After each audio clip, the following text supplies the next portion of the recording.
welcome back to Daily Wrap. It's that music. It's that time for Yay or Nay. First up, North Carolina Congressman Mark Meadows wants to kick Speaker of the House, John Boehner, out of his position. Meadows, Mr. Boehner has been trying to consolidate power and has even threatened House members who may vote against him. Most recently, Meadows was removed from his position as chairman of the House Oversight and Government Reform Subcommittee. He's since been reinstated. Stripping a House Speaker from his leadership post has only been tried once before, 105 years ago, or we like to call it around here, Rick's sophomore year. And it was unsuccessful. Does Meadows have a Meadows? Why do I have trouble with that? He's a media reporter. I keep saying Maddow. It's because Meadows. He's hardly a memorable congressman. Okay. Look, I don't really care. I have no dog in this hunt.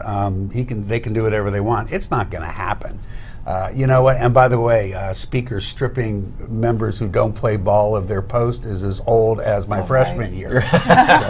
Well done. And I think that's the problem. I mean, if we start this, it's a very bad precedent. I think that they should be working at their jobs and not trying to kick people out of theirs. It's not a good thing to start doing it within the. I'd love to hear your take on this. Yeah, if he's actually making an interesting, if ironic, argument for leadership change. If the argument is that the Senate has messed up with the Export-Import Bank reimposition, but the House has a bill that is just a short-term imposition of this thing. It really goes around the Senate's issues. So the House is actually fine on this. It's more conservative than the Senate.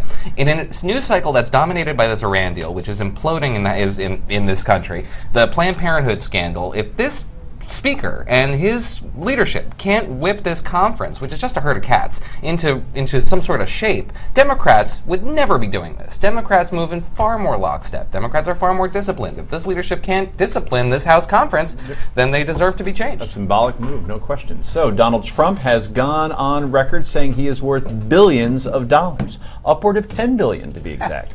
However, the Bloomberg Billionaires Index, yes, that is a real thing, found that Mr. Trump is actually worth closer to $2.9 billion. $2.9 billion, $10 billion.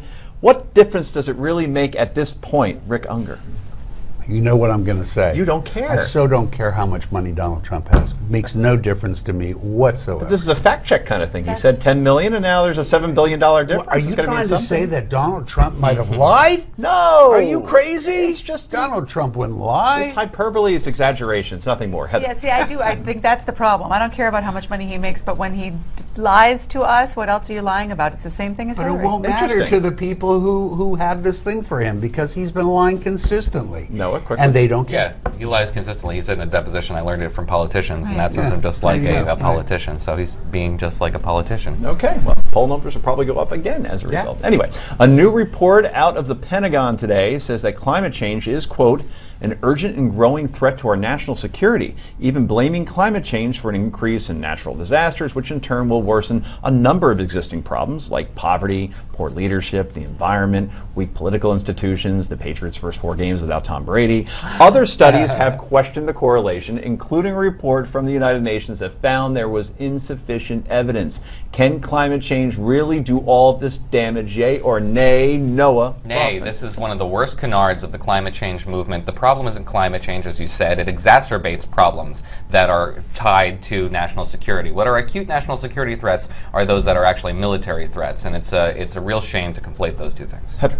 I'm not enough of a scientist to say. I'd rather err on the side of caution. Like a politician. Rick? Be careful. You know what? It depends. I do agree with Noah. It's not a current immediate threat. Long term, if it's for real, then yeah, you can see how this could cause problems that could ultimately be national security issues.